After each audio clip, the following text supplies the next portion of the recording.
Hello guys welcome to my new blog. आज आम घर होता माछ। चलो तुमको वीडियो सह देखा। हेलो सकाळी केजाणी मो बापा आज कहीं गोटे बड़ माछ आनी तो बड़ माछ को मो माँ काटी एवं करेई दे दौची।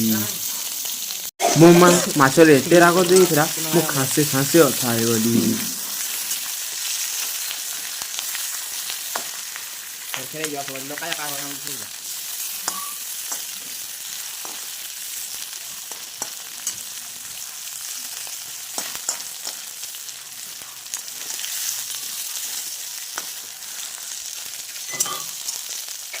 माछ टी हो आसला तो यहाँ पर आम कि मसला देदेबा। ये देख सब मसला देदेला मोमा आगे टे घाटी दबा।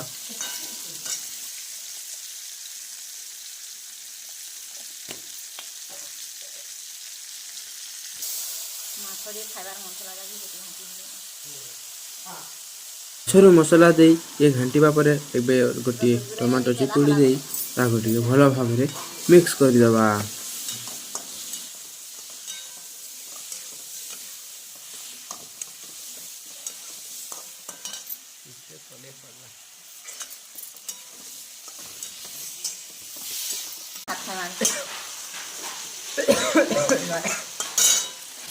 आउ एबे प्रस्तुत है वाला हमर माछ तरकारी।